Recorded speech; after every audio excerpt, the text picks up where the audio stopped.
most people can't even hold a conversation on these topics because they're not familiar with what's going on. Right. They just know times is hard, man. Right. Man, we so tired after we get off this plantation after 40 hours that we don't save nothing for ourselves, man. Why is that?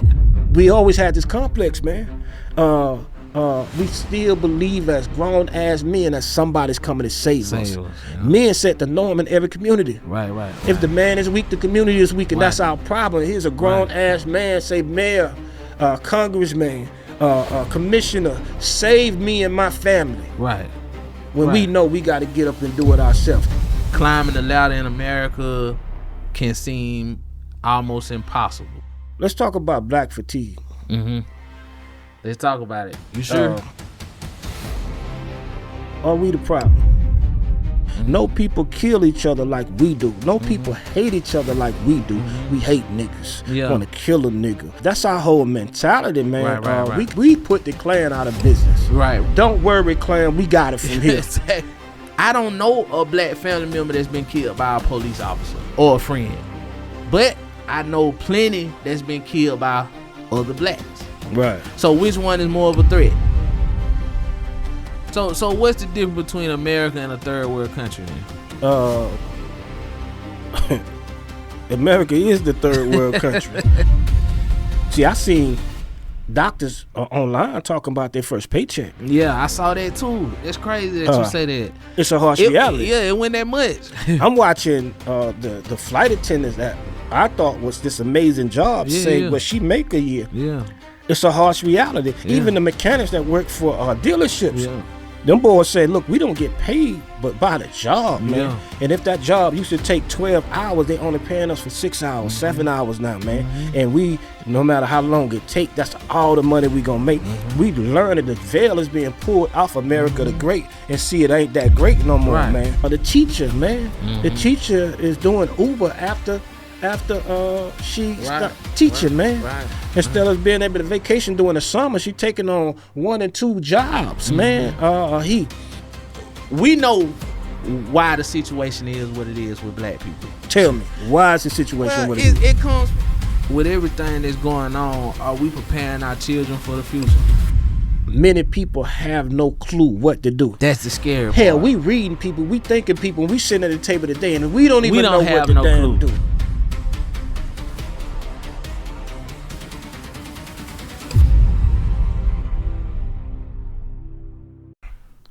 Something is shifting in the world today. Bro, I'm so tired of working, bro. I'm so tired of working, bro. Food is higher. Gas is higher. The educational system having a shortage of workers because teachers are exhausted with the mentality and the treatment they're receiving from students and staff. You know what we need to motherfucking do? We need to stop pushing Americans past their fucking breaking point! The economy is at a downfall. People are in a tight squeeze, being able to pay bills and to survive as a family. And it seems that most of us have a blinder on our face where we cannot even see what's happening on a broader scale. We're so focused and concentrated on what's happening on the level that we choose to exist on. Well, we're being rocked to sleep. Big homie talking. For some reason, most people just try to hold on. I guess it's human nature. They try to hold on to a sense of normalcy. Everybody around you is also going through these same things. So, and we are community animals. So I guess as long as the community is still there and still doing this thing, nobody rings the alarm. It's kind of like the frog that's being boiled alive in the hot water. Tell me about the frog being boiled alive. Well, the frog, you turn the heat up a little at a time. He don't even realize that it's getting hotter. Okay. You know what I'm saying? Until the water is actually boiling and it kill him. Right. You see what I'm saying? So I think that's what's going on with our community and a lot of people outside of our community. You know what I'm saying? What is causing us? How do we live with such apathy? How do we look at our current conditions? People are struggling now, man. On a major level. Foreclosures is at an all-time high, as it's been since maybe 2008, definitely as 2020 during COVID. gas prices, grocery bills, Right. daycare, health care. How do we not even, most people can't even hold a conversation on these topics because they're not familiar with what's going on. Right. They just know times is hard, man. Right. I think the American population, especially our community, has been ignorant to those things for a long time. In legacy America, I think that you had the luxury of being like that, right? Because times were better. You know, America was dominating the world, you know, and that kind of trickled down to everybody else as far as the economy. You could get out of high school, go get the factory job, go get the wife, and get the car and the little starter home, and you was good. You see what I'm saying? But you really was good then. Yeah, exactly. Daddy and granddaddy could really run a family on that factory income. No college education. Right out of high school. Develop a skill, went to work, or didn't even have a skill, went to work, and they trained you with an income enough to provide. Exactly. Didn't even need the wife's contribution. Of course. Yeah. Most women did not even work. Right. Of course, to the late 60s when they started the women's liberation movement. Right. Let's talk about black fatigue. Let's talk about it. You sure? Let's talk about it. I think I got that term first hearing it from you. Are we the problem? We are a problem. I think we are the biggest problem for ourselves, but we are a problem, but we're not the problem. If that makes sense. Okay. How are we a problem? We a problem because the statistics don't lie. You know what I'm saying? Being a small percentage of the population, what is it, 13% of the population? That's what they say, about 12, 13%. In America, anyway. Right. And then over 50, 60, 70%, I'm not sure exactly, but of the actual crime. You know what I'm saying? That's not a joke. You know, that's a serious thing. We can always talk about why these conditions are, but the only way to beat these conditions and change is to hit the brakes ourselves and actually realize that it's wrong and see a problem in it ourselves. Hit the brakes and see actually that what is wrong. That the way we live in this subculture that we have created. You know what I'm saying? That produces these broken homes, these individuals without guidance. Well, here's what I'm saying. I saw videos of what they call a teen takeover. I saw black Chicago. youth. It was not only just Chicago. Oh, I've seen shit. it in Texas, I believe. I've seen it in several different states. Yeah. I see teens running, jumping on cars, Tearing up damaging buildings and businesses, malls. Who do you blame for that? Because I heard a white boy on a podcast. He said, "Man, they look like monkeys." Yeah. And for the first time, I couldn't even get offended. You couldn't. Because I was thinking the same goddamn thing. It's the fucking truth. Y'all look like monkeys, man. Yeah. Why are you jumping on somebody's car, man? See, we, in my opinion, black people used to hold a moral high ground. What does that mean? When we was going through civil rights and all of that, we was a respectable community. You know what I'm saying? We had good homes. We had values. We didn't act like that. But the world was treating us like shit, right? So that's a clear line. Like, you treat me like shit and I'm just a man. I'm just a regular person. I'm stuck at black people held the moral high ground. How do we hold a moral high ground in the 60s? Because we when we complained about our conditions and our treatment, it was valid. Because you couldn't turn on your TV and see what you see today. Got you. See what I'm saying? Okay. You doing me wrong, so I'm morally right, and I hold a high ground in this conversation. You hold a low ground. Got you. But see, now it's not clear. You see what I'm saying? Because the more we complain, we only get upset when white people kill us. Of course. We don't march. We don't have movements. I forget the brother name, but the civil rights lawyer is what I call him. He don't show up right until somebody white kill us or a cop kill us. But I'm black, and all my family is black. I don't know a black family member that's been killed by a police officer or a friend, but I know plenty that's been killed by other blacks. Right. So which one is more of a threat? Another black, it seems. Exactly. And I always do this. I challenge everybody to close your eyes and imagine the worst day of your life and you having to take another human being life. Close your eyes and you open them and tell me what color is the person that you had to shoot. Okay, that's fair. That's a real thing. We've been in America, the great, for over 400 years. Mm-hmm.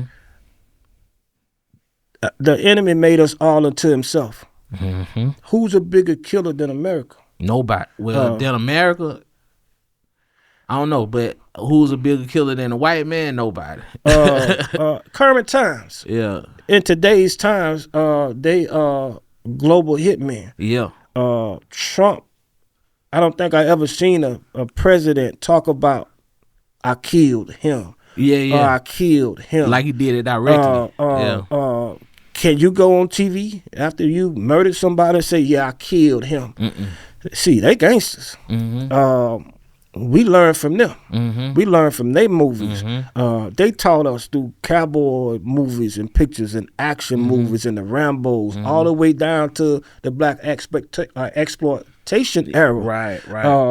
Black fatigue is real. Yeah. But I agree, but it's manipulated, man. So when you say in the Facts. 60s we took the moral high ground, Yeah. I think in the 60s we just didn't have a choice because when we walked out that door, you had to go to the back of the bus. You had to go to the back of the restaurant. It was a clear vision of what the problem was. Right. Yeah.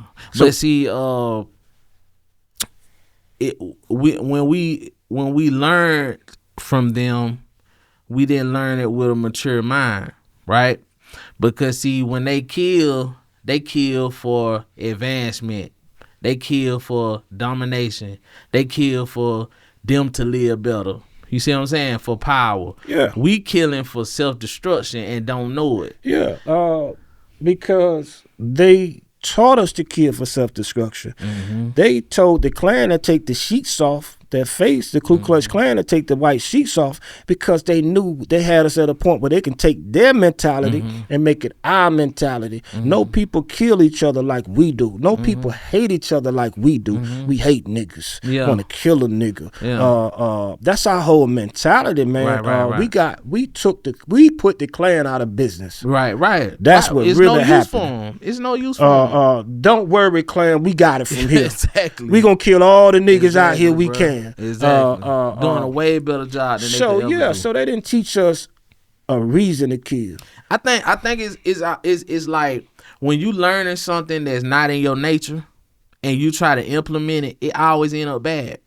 I think even with like relationships, that's why we having so many problems in relationship because women have kind of like from their view looked at how men are and how men do and you know how men might be promiscuous and see other women and stuff like that, right? And they tried to look at that and they got tired of that and they start trying to implement it themselves, but it's not in their nature. So that's why it's so much more devious when they do it, right? See what I'm saying? The man wasn't trying to do that, right. He just was being a dumb man, you know, he just was being a simple man, but they actually calculated when they do it, so it always more ruthless and more, you know, is worse when they do it. Same thing with us. We wouldn't killers like that by nature.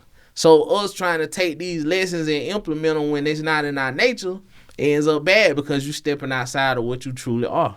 I agree. I think we always had a warrior spirit. Facts. Historically, with our people. We just never had such a high degree of self-hatred. They taught us to hate blackness and everything else that's black. Yeah, materialism. Right. It's not in your nature. That's why this problem don't plague every black community around the world like that. I believe Nigerians in America earn more than the average white man in America right now. Okay. The average Nigerian in America, I think, earn more than the average white. So what they tell you, it's not a black problem. Okay. It's an ex-slave black American problem. You know what I'm saying? Are you sure? I think so. Because a Nigerian come here and he earns more than a average white man. Yeah. I'd like to see those stats. Yeah. It's definitely a black problem and a white problem. Not as much as we think it is. It's a world problem. That's the truth too. It's a poor problem. All of us that are poor are suffering right now. The grocery store don't care if you're black or white. That meat gonna cost the same at an escalated price. Gas is gonna be high regardless of race, and that's what's kind of killing the race ideology and leveling things off. You either rich or poor now. And that's why you got black fatigue though. Why? Because everybody getting squeezed. See what I'm saying? Yeah, I see what you're saying. It's like when you a white man that's I don't think it's been a worse time, maybe for the elites, of course, but I don't think it's been a worse time in America to be a white Christian male. See what I'm saying? That's not a good thing to do. Not in the media. Okay. No, you demonized. They are the new niggas. Why you say that? Well, I think they the new niggas because they are an actual threat. A white Christian man is a threat? Yeah. To who? To where the establishment is taking America. You see what I'm saying? I don't. They believe that they free, right? They believe this is their country, right? The white Christian American. The white Christian male, right? They have certain values, right, that they believe in. The push, the homosexual push, Are you talking about a certain class of white? Because I'm not seeing that. I'm not talking about a class. Well, I'm not seeing maybe that. I am talking about a certain class. I said not the elites. Yeah, but I'm seeing regular people, black, white, women, men saying, look, I get up every day, been working my ass off for 20, 30, 40 years. I can't even retire, man, because inflation is so high. I'm living off credit cards to buy food. Exactly. This is what everybody dealing with. Yeah, this is what everybody dealing with. I was saying where the black fatigue comes from is when you try to push the woe is me thing, and when everybody is suffering, and then when you turn your TV on every day, you seeing black people doing crime. That's where the fatigue comes from. You push the woe is me. You gotta make that. You gotta help me understand that. When you saying this, we know why the situation is what it is with black people. Tell me, why is the situation what it is? It comes from being an ex-slave. That's why I say nobody deals with these. So those youth that's running downtown Chicago or Memphis or Texas is due to slavery. I think so. The teen takeover. How so? Well, it's certain mentalities that was put in you from the slave plantation. Okay. The distrust between the sexes. Like we all know, if you gotta send your wife to master, she don't want to go. You don't want her to go, but ain't shit you can do about it, right? Okay. That breeds distrust and certain emotions in that male and female relationship that other races have never dealt with. As a male, you might have a whole family, right? You might get sold off, right? So you have to be a little bit mentally detached, right? When you don't feel like this your forever family necessarily, right? Because you can get sold off. She stay with the kids and you go somewhere else and start a new family. Okay. And I think those are just two. You know what I'm saying? And for you to be a second class or probably then third, fourth class citizen, if you weren't even a citizen then, property. You was a fraction of a you citizen. Was property. You was a fraction. So for you to feel like that, that's a sense of inferiority, right? That I think revisited us later. You know what I'm saying? I think coming out of slavery, a lot, you start seeing those movements because, like you say, it was a clear enemy, a clear situation that you had to fight against. So I think we kind of came together for a minute, but then when we felt like we got comfortable, all those wounds and stuff from slavery came back on us. You know what I'm saying? Started being more prevalent, like the broken homes, the male and female can't get along, the inferiority complex to where you have to show your money. You know what I'm saying? And we the only ones that feel like that. You got to be flashy. You got to be this. You got to be that. You got to outdo another black person. See what I'm saying? You remember we saw that I'm clip? not sure we the only one feel like that. Well, I'm sure we not the only one feel like that. To that level, Keeping up with the Jones is not even a black thing. That's a white thing. but we got that be from broke them. and do it. Is what I'm saying. Keeping up with the Joneses came from the fact that they wanted to pretend to be as wealthy, stable as their neighbors.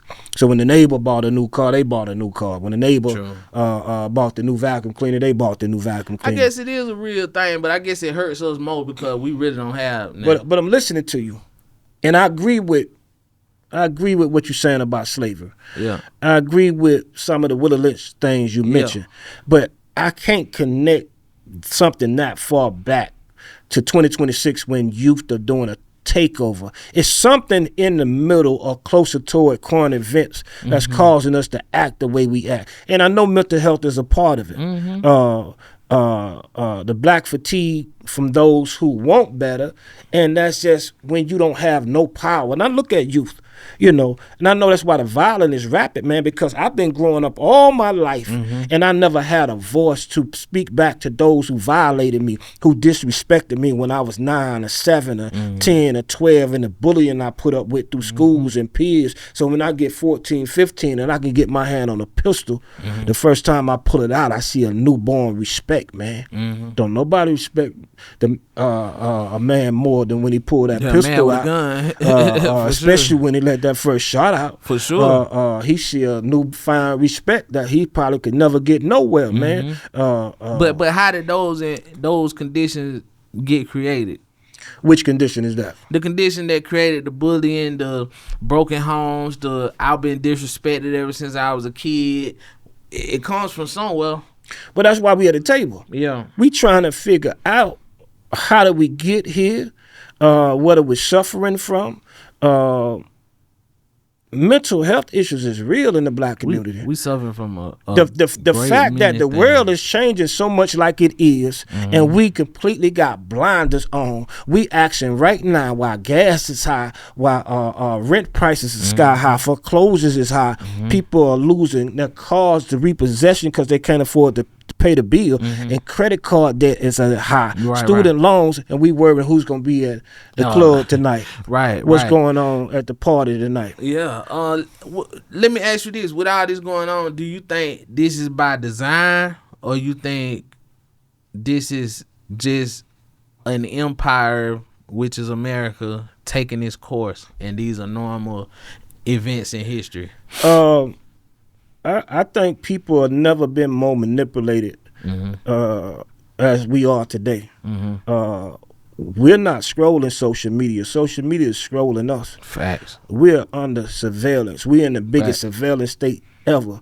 We're being watched, studied, and psychologically analyzed on a day-to-day basis to be manipulated what advertisers and big businesses want us to be manipulated too. They're pushing us in a direction we're not even aware we're being pushed in. Our conversations, our opinions are being fashioned by the opinions of people who are manipulating us from a very high level. We're lost because we're losing our ability to think for ourselves. The biggest fear of any state is insurrection. The government becomes conscious. So when you have these powers of surveillance, it's their way of maintaining control, making sure it's never an insurrection. They tell you what to get mad about. They tell you what to get happy about. They have total control, really. Right. So and like I say, a state's biggest interest is stopping an insurrection from happening. The best way to, really not having one, because that's the best way to prevent one, is just never having it. And then also, maintaining power. That's just it. You know what I'm saying? Right. Absolute power corrupts. Absolutely. I think us losing our ability to think and our willingness to think is just hurting us, man. We had Terminator for a very long time, the movie. We had The Matrix for a very long time. We had the book 1984 for a very long time. They introduced us to some amazing ideologies that we can kind of place some of these things, and not all those things, from those events in current events today. Yeah, you see it. If we thinking, if we thinking, they kind of tell us so much in their movies. This future is almost predicted, man. In particular, The Matrix. 1984, you'll have nothing and you'll be happy. Terminator. Big Brother. It's kind of like they've been telling us where we was going, man. At the same time, dumbing us down so we couldn't even recognize it. Here's something to think about. What movie ever that you ever saw that was a depiction of the future? What movie ever was that you looked at that and said that'll be a nice place to live? That was a depiction of the future. None come to mind right off. Cause it ain't one. None come to mind. It's not one. I have never seen a true utopian future where we have solved all our problems as a species, and we're living off of the benefits of that and living happy ever after. I have never now seen that you say it, and I think it's always dark. It's always dark. It's always government controlled. Always. Systematically controlled. Yep. No personal freedoms. Right. No personal will. Right. More creature features. Yeah. Technology. More technology. Technology is running things. Exactly. With the force of AI, clearly they've been telling us where we headed. Facts. You'll have nothing and be happy. Facts. You'll own nothing rather and be happy. Facts. So. Let me say one thing too, cause one person told me today, they said, you know a lot of things. I don't like that anyway, but they said I don't like to read. I said it's 2026. You don't really have to read to find information, right? Right. I mean, sad to say, you don't have to read audio books, a lot of it's audio books, it's videos, right. it's movies. We just sit here and talk about movies. Right. If you've seen these movies for entertainment, common sense should normally kick in and say, in the future, and look at, you know what I'm saying, this look like it might be like this in the future. And you never seen a good one? Come on now. The good old days was always yesterday. Even today, as bad as times are today, we are living in the good old days of tomorrow. Tomorrow, no doubt, because it's gonna definitely get worse. Headed somewhere very strange. I'm telling you. And I think we're gonna see a different world in the next 4 or 5 years. Definitely, technology is so advanced now. Definitely, and there's no way out. Where you gonna go? Nowhere. To the next flock camera, because you're being monitored every step of the way.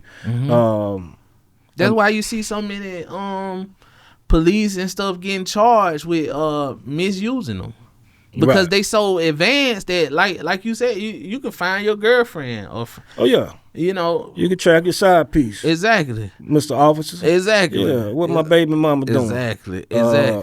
Even worse, what the guy that I'm looking for that I got a problem with doing. Exactly. Who knows what tomorrow will bring. We just getting started, man. This is a gift and a curse for many. And let me be frank, man. Even though we should be learning more, paying attention to even the dark things that's sent to haunt us, I still sit and wonder, it's such an opportunity to make money in the midst of this. AI not only threatening our future in a negative way, but if you're tapping in, it's opening the door for people to be able to generate income at a faster level than ever. It's easier to make money today than it's ever been. It's easier to get rich today than it's ever been, because when you needed a large staff of people to do things for you, AI saying, look, I'll be your staff, man. I'll be damn near your lawyer, your doctor, your video editor, your photo editor. It can assist you in day-to-day tasks, personal assistance or whatever. And we don't type into that. Because we distracted. I hear people say, man, look, I'm not with all that technology stuff. I'm saying you don't have chat. I mean, it just blows my mind. You don't have a choice. You don't have chat GPT on your phone. Right. Come on, man. And like you said, we under so much surveillance that you into the technology store whether you like it or not, because it into you. Now, I'm the first one to feel like I want to protect my energy. I want to protect my information. And of course, I work in the tech field. Because I work in it, I know it's over with. Unless I get rid of that phone and get rid of them smart devices in my home. Get rid of probably your TVs and everything. All that stuff got to go. All that smart stuff got to go. And it's impossible. And your family got to get rid of it. Everybody. So they made it virtually impossible. I've been in the cell phone business over 20 years. You used to can always take your battery out your phone. You can't take a battery out the phone now. Nope. Because you can't get off the grid. Yeah. Where the more technology come from? Yeah. So the military. Right. This is warfare in a sense. Okay. You see what I'm saying? This is a battle going on that we don't even realize is being fought. You know what I'm saying? I truly believe, like the book say, you fight spiritual battles. You know what I'm saying? You're fighting with powers and principalities in high places. Yes. It says it's not a war against flesh and blood. Right. Because we evolving on a small, low vibrational level. Right. We sticking to the war of flesh and blood. Right. But they way up here waging war. Cause see, I'm convinced of this, and I was just talking to my girl about this a couple of days ago. I believe they can pick up on our thoughts, man. I believe it too. And I'm not the only one. It's many people like, man, I was just thinking something. Yeah. It's one thing for us to have a conversation, then we log onto our phones and we know that, and something pop up. Yeah. Okay, I know you're listening. Yeah. But goddamn it, can you hear my thoughts, exactly. man? How do you know what I was thinking and it's right there in an ad or a social media post or something, man? We in a different time. There's some high science going on We in a now, different bro. time, man. And we're not the people participating in social media. We the product of social media. They selling us and our information. Information is the commodity, and the much information they can collect on us, the more profit they can make. I remember a while back looking at the little DNA ancestry type deals, and I remember something coming out saying that they were selling your DNA, and there was a big concern over that, and I couldn't understand at the time, like, them selling your DNA. Why would they be selling your DNA? Like, what can somebody do with your DNA? Okay. But then when you start thinking about things like this and where the world going, they need to know everything about you. They need who say it's not somebody out there testing biological warfare. You see what I'm saying? Right. So it's some shit going on, man. Like they have databases with practically unlimited storage. Everything that goes online in the clouds that you post, that you do forever. Your activities, is monitored and recorded forever and stored forever. Look, man, the new cars come with cameras. You hear me?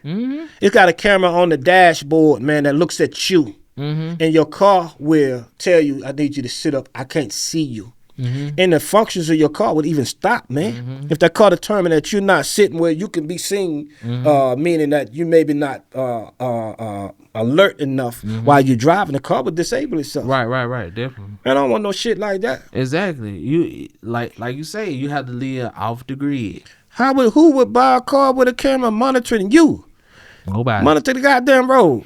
Exactly. Why would it need to be monitoring me here? That's too much power. That's too much power. But you know what? The thing about America is the powers that be are smart. They didn't forcefully kick down your door and put martial law on you and just take all your rights. Right. You gave them away. Right. You voted them away. Right. Because we was thinking a Democrat or Republican. You thinking in these two camps or these two way of thinking, and we was loyal to those two parties. Right. And we voted our way into modern day slavery. Cause they said liberty don't end with a roar or a battle. It ends with thunderous applause. You see what I'm saying? Right. So that's how you remember the Patriot Act, all these little different things, we felt so scared, you know what I'm saying? I remember we used to watch TV and it was like we had threat level orange today. Just all day on the TV, orange. Like, what? Right. You know what I'm saying? Right. Fear tactics they use. See, when gang culture spread from LA throughout the country, it was a big business move for police agencies. So what they had to do when this new money was allotted for gang task force and other divisions on the spring of gang activity, you had to show a presence of gangs to qualify for this type of funding, which was coming from a federal level. So that's why they had to sweep gangs, show a gang presence in all these cities because they wanted the funding. So they sent their own. So gangs needed to spread. Gangs needed to spread. If you wanted the type of funding that was created for LA and what start moving throughout the West Coast, then you had to prove that you had a presence of gang. That's why they quick to call to this day things gang activity, because it keeps that funding going. If you don't show gang activity, you don't justify the reason we're giving you funding for gang task force. This government is a criminal system. If crime stopped today, the system would fall because it depends on crime, economy. Man. Yep. It's a part of the economy. They local budget off of crime. That's why police get a bonus at the end of the year because you did what they do in department stores. You made enough sales, man. You went beyond the Call of Duty in your sales. You wrote this many tickets. That's why December is hot.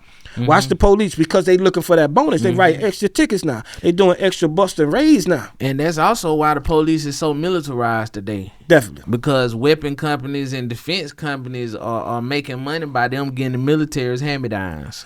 It goes hand in hand. It goes hand in hand. They put big artillery in our neighborhood. I ain't say we got.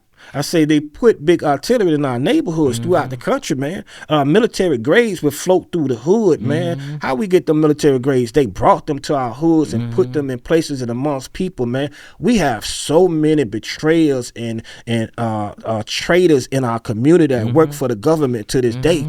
They say 75% of the Panthers was FBI agents. And I believe it. You better believe it. So I never heard, but if they had that many in the Panthers, I would believe then and now they have just as many in the Nation of Islam. The man who was giving Malcolm X mouth to mouth was an agent. No, admit it. So how out of all those people around him, how you that close to him to be the one to get him mouth to mouth? That was his job. Exactly. And they turn people overnight. Our community are filled with these type of people. They heavily rely on this. That's part of their survival. What they can't get off the phone and what they can't get off the smart TVs, the surveillance they got amongst us, they get from people, man. So should we look at these big gang leaders and even certain rappers and entertainers? Are these potential agents? Here's what I'm learning, and I'm still learning. Jeff Bezos is rich and wealthy, but not free. What's up, boy? Elon. Elon Musk is rich and wealthy, but not free. They still have to pay homage to the bigger boys. And then you have to think, when I seen Elon was not paying cash for his purchases, he had to take out loans to make these deals go through. Why? How you got billions and trillions, not trillions, but billions of dollars? A trillion. Or trillions. He possible. got 1 trillion. Trillions, yeah, okay. He a trillion now. But you still need approval. You got to go through loans. You can't pull major deals off with the approval of the big boys, the big banking system, the big corporations and everything. If they don't get a piece of it, it's never going to happen, man. That's why the richest man in America, the richest man in the world, whole thing is a joke, because we should make a list on who's the most powerful. That's the only thing that matters. Because if you powerful enough, you don't need money. They'll give you the money. Why? Because we can print more. The Federal Reserve Bank is a bank privately owned by the same people who got all the power. Exactly. Not just in America, but they set up power heads just like that all over the world, man. Why are we still calling it the Federal Reserve when there's nothing federal about it? Because they told the truth. People might think how evil and wicked this system is. Right. Definitely. His job is to stay hidden, man. Definitely. So America seemed to have a dark future for those of us who's not awake and not aware. And we discussed some of those things, but recently, over the last few months, me and you both been traveling. We got to experience something new. I went to Thailand, you've been to Colombia. How did Colombia shape your opinion, not just of Colombia, your experience in America compared to Colombia, brother? Colombia made me think one thing above all, that I need to leave America. Colombia showed me a way out. Okay. That it is a way out. Climbing the ladder in America can seem almost impossible. Okay. We know it's not because we just discussed how easy it is to truly make money, but it's hard to get out of the matrix in the mind and tap into that and actually realize that and put it into fruition. But for the average working man, it's almost impossible. I agree. And, you know, when you take probably a little bit above average income from America and you realize you can go to this country and you're in the top 5%, it's kind of like a no-brainer. You see what I'm saying? And then you start to experience how America is probably one of the least cultural places that it is in the world, because it seems like as soon as you get to these places, you just faced with their culture. It's a family culture. You know, even people without nothing. You know, it seems like with our American mentality, people be killing themselves left and right if they didn't have nothing, if they had lived the lives that some of these people live. Right. Yet they still happy. You know what I'm saying? Yet they not greedy enough to put poison in all the food. Right. And et cetera. So, you know, the main thing Colombia showed me was to get out. But what about you? What did Thailand show you? Man, you know, of course, that was my second trip to Thailand. Right. And I've been to Colombia as well with you, and the Dominican Republic and other places. Thailand really changed me more than any other place I've been when I went the first time, which was last year. So I wanted to go back and spend more time. I did a month, the month of June. And I took my time. I didn't go on the tour. The first time I was wilder. I was just running around. I was on the tourist time. I had an amazing time. But this time I wanted to slow down. You traveled this time. You didn't go on vacation, huh? Right. I was definitely a real traveler this time, not a tourist. And I just paid attention to the culture, the lifestyle. And of course, I'm just like you. The first time I went, I knew that I never felt the place so peaceful, man. I never felt at peace. The hospitality, the warm greetings, man, the good food, the good energy. And you talking about some, like you said, maybe some of the poorest people you can meet, but you'll never know it from their attitude. No. You'll never know it from their treatment, man. No. You don't get the ignorance that comes with poverty in a lot of places on a large scale. Very small scale, maybe so. I didn't see it, but I'm sure it's there. Right. So I don't know, man. I saw a place that it does make you question, why did I have to live in such a hostile environment, under this rat race, we call it, under so much pressure. Exactly. You know, and that's why opportunities, like I talked about AI, you can make money. You can't engage in them opportunities if you're always occupied. And you're under that pressure. You're under the pressure, man. I gotta pay this light bill. I ain't got time for no damn learning on AI. I gotta pay, this baby mama's on my back for these school clothes, man. We got this system just keep us under pressure. Then you get into a country where everybody just laid back, man. This hurry up and wait mentality. Ain't nobody in a hurry because you ordered some food, man. Because culture come first. Right. Culture got to come first before this pressure that we don't have a culture over here. Nobody moves fast. You call the builder to come repair your stuff. They're not showing up like they do in America. Oh, we'll be done in 3 hours. No, they're like, we'll get it done. Yeah. How long? Oh, we'll get it done. Don't You worry know what I'm about saying? it. In fact, I learned recently that in Korea, in Vietnam, at noon, the whole country goes on nap time. Yeah. So if you walk in a store or wherever you're going, man, they taking a nap. I said, God damn. Human beings ain't. That's is how people, human beings man. are designed to live. This is people. We're not putting dollar above a healthy lifestyle. And that's what I like about Thailand, man. You can eat for dirt cheap. You can live for cheap. There's no pressure that you gotta make a lot of money to sustain life. But the opportunity is there. It's there, yeah. I've seen more entrepreneurs than anywhere. Because people are going outside saying, I got a hamburger stand. Exactly. Nothing extravagant. Exactly. Of course, you got extravagant stuff for people that can afford it. I love the culture, man. Well, tell me this. Let's talk about the difference in the healthcare that you noticed. Oh, man. From being out. I did a cleaning, man, in Pattaya before I left. $45. And that's because the dentist does it first. I wasn't used to that. You go to these not clinics. the tech, but not the dentist. dentist. The dentist came in, he knocked me out. I'm in and out in 30 minutes. Yeah. The tech right there, they working hard, man. you can get full screenings $100. Yeah. When you say full screening, what you mean? That's all your labs. Most doctors, even unless you fully request it, don't even do all your labs. Nope. They just test the basics, man. I can remember, getting a test back from my doctor. I'm like, where's the STD test? And they say, we don't do that unless you request it. Like, man, how can I come to How's it a checkup? Yeah, how's it a checkup if you're not checking me for everything, man? Why do people have stage 4 cancer before, and then when they have certain symptoms, when they so prevalent, then they put their body through a scan that don't take long, right? Don't take 2-3 hours, right? Put their body through a scan, and they can tell them everything that's going on in their whole body. Why is that not a checkup if we really want people to stop dying? That's the question. If we really want people to stop dying, this system operates on profit, man. Yeah. When I got sick in Colombia first when we was there. And, of course, it happened to me in Thailand. In these places, you don't go to the doctor. You go to the pharmacist. You cut the middleman out. Over the counter. I go tell the pharmacist, look, I'm nauseated. I'm having congestion in my chest. She didn't write me nothing. She went behind the counter, got 3 prescriptions. I got my little snacks and whatever I got. I spent $45 and I got everything. And I was gone in 20 minutes. That's real health care. Exactly. That's health care. That's health care.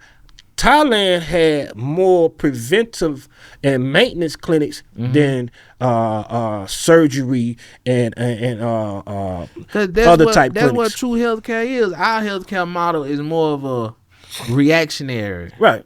Theirs is more preventative. You know what I'm saying? That's the difference. Healthcare. Why do you want to fight something when it's already there? But then again, how could we have a preventative healthcare system in America when our food is poison? Food is horrible. You feeding us the poison. Our products are horrible. Yeah, and that's the most interesting thing. You feed us the poison, and you put us on prescriptions that don't cure nothing. You just make us a lifelong patient. Right. If you notice, none of their treatment here actually heals you from your illness. Right. You're not a good customer. They dope dealers, man. They're not healers over here, man. That's why McDonald's is in all the hospitals. Because when you get sick, Ronald McDonald is one of the biggest investors in charities. Now, in the how does hospital. that make sense? It makes no sense. It makes no sense. So when my sister son was in the hospital in Atlanta, at the Children's Hospital at Emory, we stayed at the Ronald McDonald House. Because they contributed funds, because you inside America, in the hospitals in particular, selling crap, selling food that's causing illnesses, so you contribute back so the doctors don't say nothing, man. That's the problem with the food and the medical industry. That's the problem with politics and the lobbying. Everybody's being paid to shut the hell up and not tell the truth, and that's why people are suffering in this country, man. Exactly, because how can you can never have a free society or a real, true democracy if you have lobbying. It just don't go together. It don't work. It's no way. It's impossible. But it goes across the board. The doctors. They keep the doctors in a box because they could easily lose their medical license if they do things that's not approved. Yeah. It's illegal for a doctor to prescribe you natural health healing products. I heard doctors tell people, well, I can't tell you that. Right. What It's do you mean? illegal for a doctor to say anything outside of what they told you to say. If you got a headache, I can't tell you to drink water, hydrate better, work out.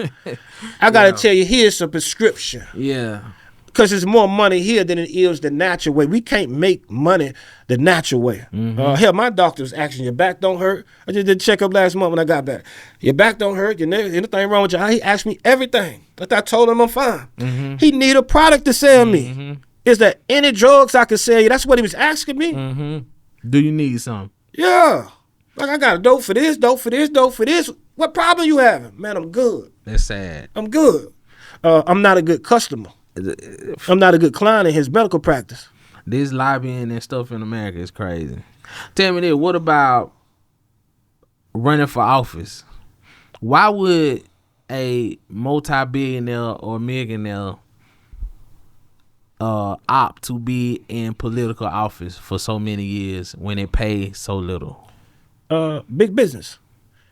You know, it amazes me when people talk, I'm with the Democrats, Republicans are evil. Yeah, we can't get the Democrats past that. are evil. We can't get past that. The Republicans. I hate it. It's the same people. We can't get past that. It's the same people, man, with the illusion of choice. Right. I used to talk to you and I tell you, Do you think rich people care whether they invest in McDonald's or Burger King? Nope. They don't. They invest in both because they're both profitable. That's It's why- the illusion of choice. They're across the street. That's from why they're each other. always close by each other. Yeah. Because it's the illusion of choice. You go to some place and you see a whole food court. Oftentimes, a lot of them food court owned by the same corporation. Right. It's the illusion of choice. We don't care what slop you eat in either one of our restaurants because we're going to profit. Right. The powers that be don't care if you call yourself a Democrat or Republican. We got a program, and whoever going to be on these Senate, whatever office you hold, we're going to push our program down your throat. Mm-hmm. Do you want your bullshit flame broad, or you want your bullshit this way? Yeah. It's Because your either choice. way, You're going to get either the bullshit. way, you're going to get this bullshit. But some of us cannot get past that. They can't fathom it. I guess because the truth is scary. We waiting on Superman. Yeah. And for so many people, we think he's going to come through political office. Mm-hmm. That's why you don't see the Asian communities or other communities out here worrying about who's going to be the next politician. It don't matter. They empowering themselves, man, within their community with unity. We're not wise enough to do that. We looking for the next mayor. We always down the mayor throat, man. Why you ain't coming over to South Macon and clean it up? Nigga, you live in South Macon. He don't. You clean it up. But we waiting on Superman. Why is that? We always had this complex, man. We still believe as grown ass men that somebody's coming to save us. Yeah. Men set the norm in every community. Right. If the man is weak, the community is weak, and that's our problem. Here's a grown ass man say, mayor, congressman, commissioner, save me and my family. Right. When we know we got to get up and do it ourselves. Right. It's all a game. Right. And I was telling you earlier about my friend who, during the middle of an election with the black candidate in our city, Jack Ellis, and Mayor Ricker, Jack Ellis was on his ass. He was projected to win at that particular time. And the friend I was with, he got a phone call. And his lady voice asked him, do you want to run for mayor? It's a lot of money in it for you. She said, do you want to run for mayor? It's a lot of money in it for you. Not that you can win. Yeah, We'll back you in your campaign, and we believe that you can win. Yeah. But they knew this was the kind of guy who had enough influence in his community that if he ran, he would easily pull enough black votes away from Jack Ellis and easily give Mayor Ricker the and victory. make some money. And in turn for you being a disservice to yourself and our people, the traitor, we'll give you some money.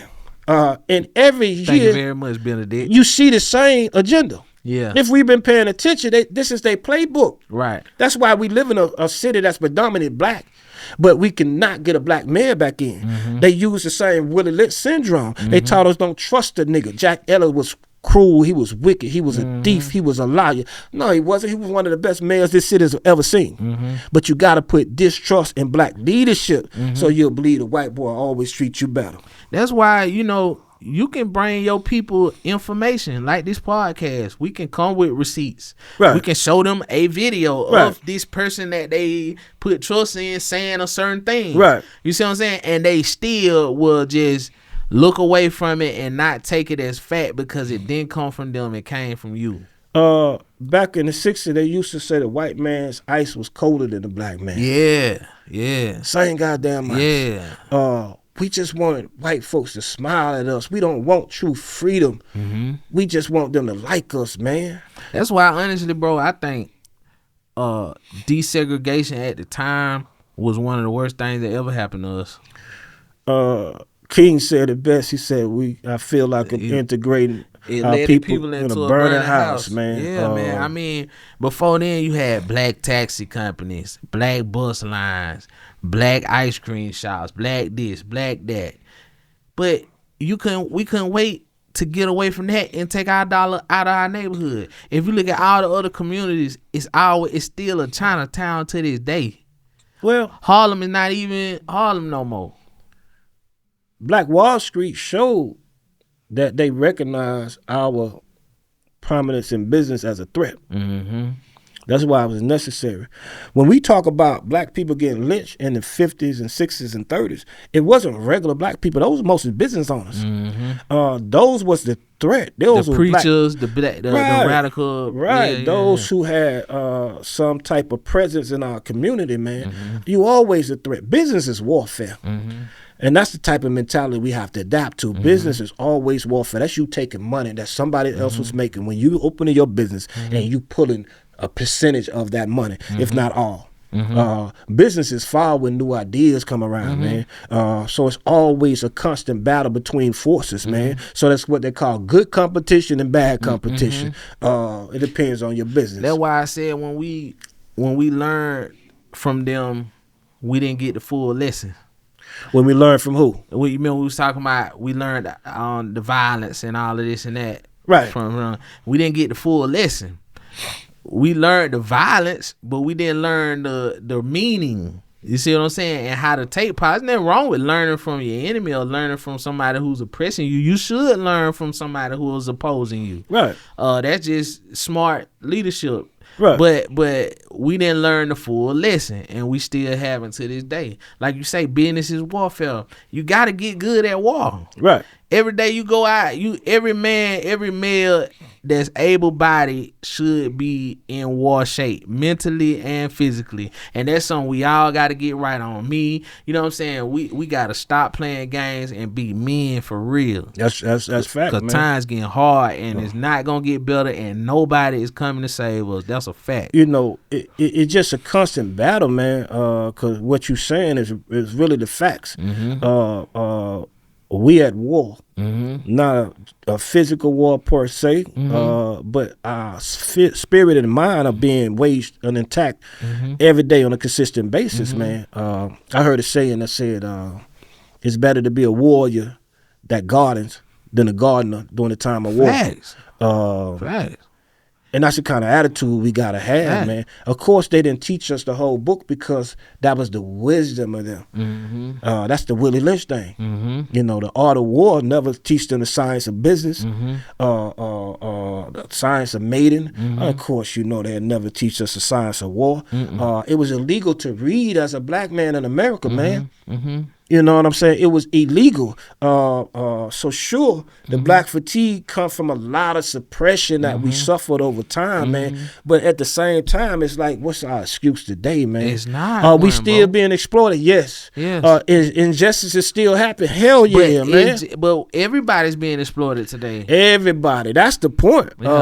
Poor people, middle class people, if there is a such thing in 2026, we're all being squeezed, man. People losing their homes, man. Good, hard-working people because their home price went up, and we think that's a good thing. But for some people, that means my taxes is going up, and I've been on a budget all these years, and I can't afford another $500,000 tax increase, man. So people are losing for the very mundane things because this system is squeezing us. Their profits are going up and ours are going down. This is by design. That's their goal. But unfortunately, they're being squeezed too. It's only a handful, man. Yeah. I was just speaking as far as like, you know, we feeling it more because, like you said, the middle class is shrinking. If it still exists today, I'm not even sure that the middle class do exist today. It don't look good. How much you got to make today to be a middle class? What, probably 200,000? Probably $500,000. Yeah, exactly. So I mean, I don't even think that exists I don't today. think 100,000 is gonna get it no more. Right. So I was looking at I guess it was a hearing, and they was talking to the CEO of Boeing. And I believe, if I'm not incorrect, and they was asking him how much he made, what is his salary, and he was like, "It's substantial." Right. He was like, "Well, you know how I don't really know, but it's a lot, sir." So he said, "Well, I see here that over the last, I want to say 3 years, something like that." He said, "I see your salary has went up 45%. 45%. And he said, it shows here that your workers have went up 1%. Right. He said, don't you think these people deserve more money? Oh, we gonna get them a raise. I'm sure you are gonna get them a raise, the same type of raise that you've been getting, but we still feel like we gotta do this. We gotta do something else, bro. Cause you ain't gonna be able to work yourself out of poverty. You can't work yourself out of poverty. Not on their job is what Not I'm on saying. their job. That's you what I'm can't. saying. But that's where we draw the line at, Mm-hmm. man. We so tired after we get off this plantation after 40 hours that we don't save nothing for ourselves, Right, man. Because we so overstimulated and distracted from purpose, you can't man. wait to get to the distractions on the weekend. Yeah, man, I miss the alcohol. I miss Yeah. the bitches. I miss the goddamn gambling. I miss talking shit with the homies. 25% of what I made and go buy me an outfit and go out. Right. And not just go out. We got to get a section, homie. Yeah. Because I'm a baller. Yeah. We got to pop some bottles, homie. Yeah. To let them know we ballers. You gotta do that. In your car that you paying a car note that's too high for. Too high. All of that. To reflect the lifestyle. Yeah. I respect it. Because when you suppress so much, Mm-hmm. it's like the guy with the gun. Mm-hmm. You just want to be fucking respected, man. I've been working hard all On the my weekend. life, and I ain't got nothing to show, man. Yeah. And then you being compared to men and women you see on social media every day. You want to produce your presence just as well. Why are they getting praised when I'm just as good, man? Exactly. And you have no business even thinking about that shit. And one thing about men, you in competition whether you know it or not. Mm-hmm. Whether you want to be or not. It's always a competition among men. And I probably the same thing with women. They probably worse. Oh yeah, with women. worse. That's why they so catty. Yeah, I think. To be honest. Yeah. So it's a hard country, man. It's a horrible time here in America. It's a dark hour. All the pages are shifting across every industry in this country. It seems the more we open our eyes at it, there's a big shift and a big exodus taking place from people. Yeah. Not just black people, all types of people are getting the hell out of America, finding themselves somewhere else, some other country, man. Why is that? I mean, the writing is on the wall, man. People, you know, I think a reason a large percentage of the black population don't get so alarmed is because when you're, let's just say, you're on government assistance, you don't really get to feel what's really going on out here like that. You're not really in the game per se. See what I'm saying? You're not paying rent. You're not waking up, going to work every morning, busting your ass and don't have nothing at the end of the week when you bust your check down. You're not experiencing that. You know what I'm saying? So it's a false sense of comfort, I think, that they feel. And I think the most people are leaving, of course, are people with the means to leave. But these are people that feel the squeeze even more because they actually have something. Right. They seeing they shit dwindling. They seeing they refrigerator not full. They seeing them not be able to send their kids to college, having to downsize, having to take a second job. You know, they feeling it. You know what I'm saying? And the scary part is when this shit go where it's going and that rug get pulled out from up on the people, motherfuckers who on those assistance things and ain't been paying attention to what's going on, it's gonna hurt. Right. It's gonna hurt them even worse. It's just like taking a punch. You know, it gonna hurt regardless, but shit, if I can see it coming, I can brace for it. Right. But it's the one that you don't see that's kill you. You know what I'm saying? Even the one that's getting the government assistance, the one that's working the factory job, or the teacher, the medical staff, it's really all the same though, man. We all just getting by. Yeah. Government assistance just getting by, man.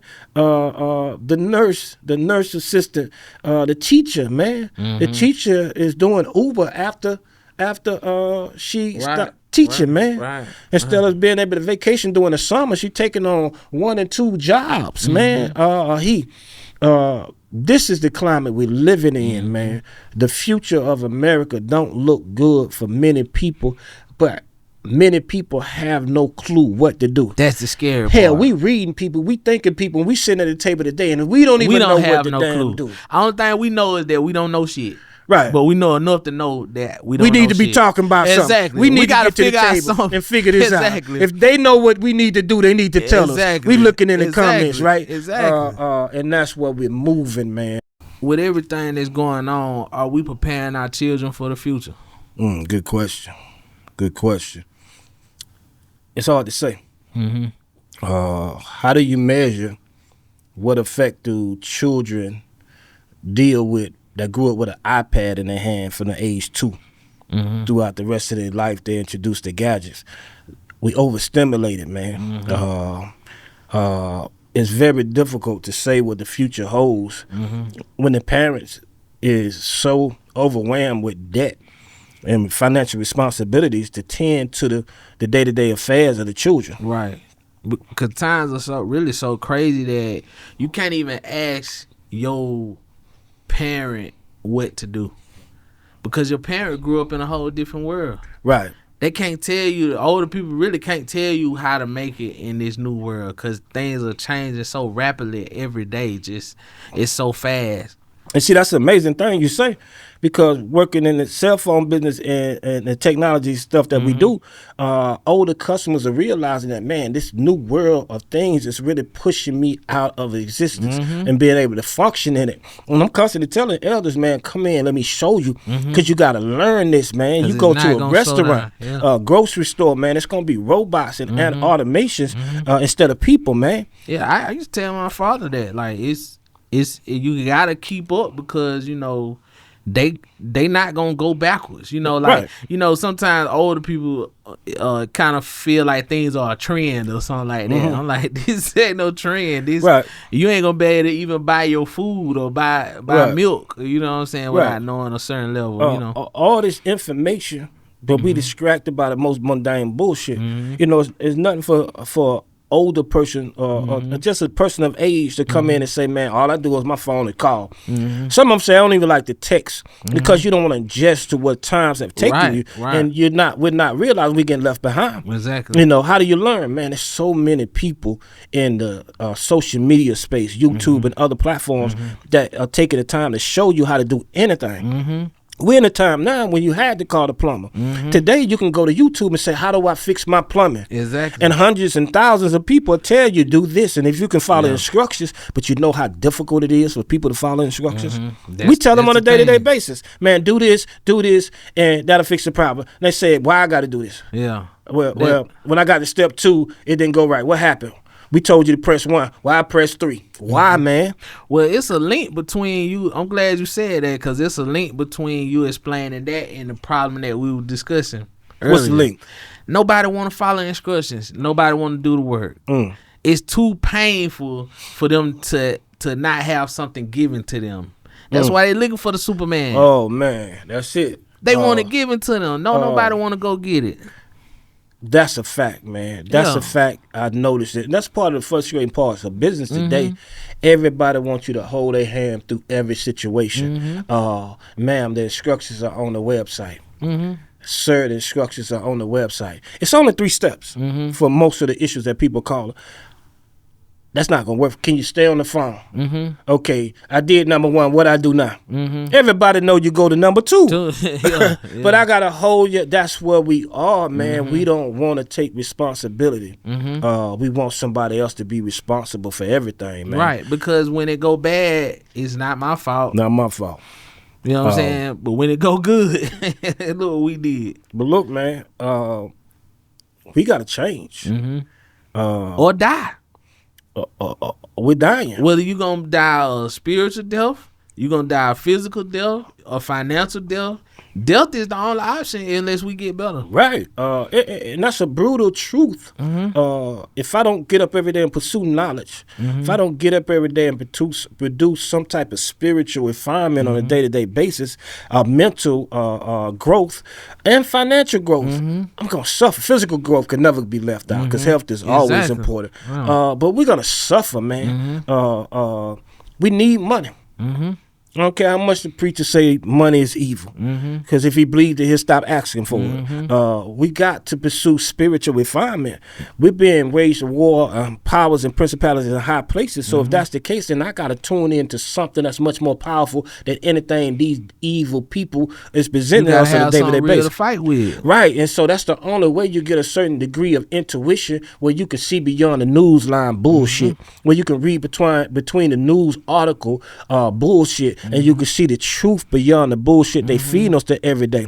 When you start waking up, you can't. The news don't even sound the same no more. It don't. You don't watch it like a regular person. Nah. It's a reality show. Yeah. And we ain't realized yet that reality shows are all scripted, man. Yeah. It's not real. Yeah. The dating shows are scripted. They're not real, man. The news is not giving us the real deal. They're giving us a script, the narration that they want us to know. It may be facts in the story. That's how I look at the news. Exactly. I look at the news like I'm on like a scavenger hunt. Right. Can I find the truth in this and put it together for the real story? Right. You know what I'm saying? Right. The first casualty of war is the truth. You can never believe that two countries are at war and they're going to news channels to tell you what my next move is going to be. Right. What kind of military strategy would that ever be? So why do they pretend like they're telling us actually what's going on during times of war? Right. It does not happen. Because if you tell us, you tell the world. So here's the most interesting thing. If like America at war with Iran right now, we got to understand that it's never going to tell us the truth because that wouldn't be a good military strategy. And if they're at war with our community, the hearts and minds of the people throughout the country, then they'll never tell us the true strategy. They're always going to justify it as something else, man. Because you are the enemy too. You are. Yeah. We are. So unless you comply. Right, unless you comply. So what's the difference between America and a third world country then? America is the third world country. If you're traveling now, man, look. Yeah. Colombia has its issues. Dominican Republic and some of the South American places has its issues. But places like Thailand, man, go to Bangkok and go to Chicago or L.A. or New York and tell me which one is the third world country. Right. I was in Bangkok by myself. Right. Hanging out 3, 4 in the morning.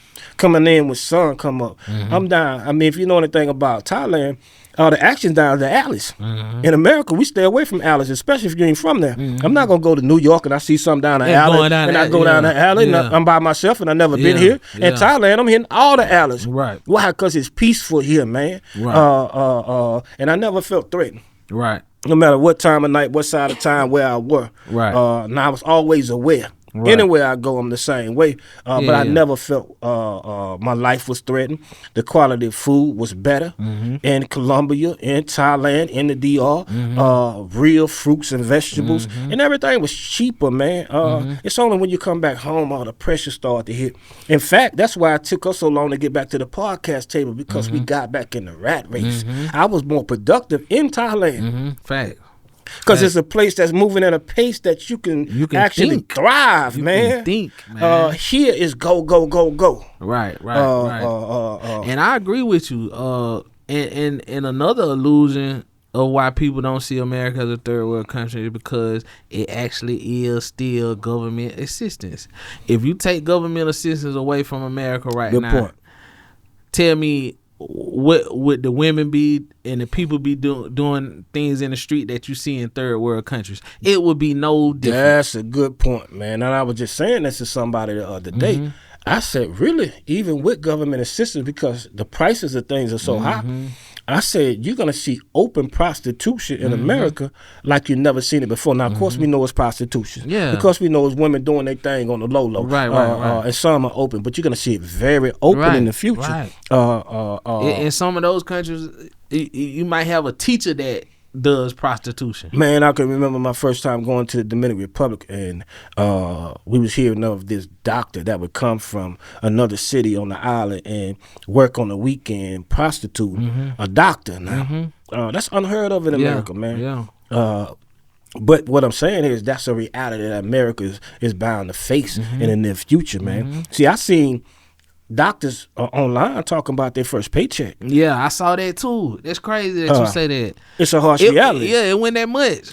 I'm watching the flight attendants that I thought was this amazing job say what she make a year. Yeah.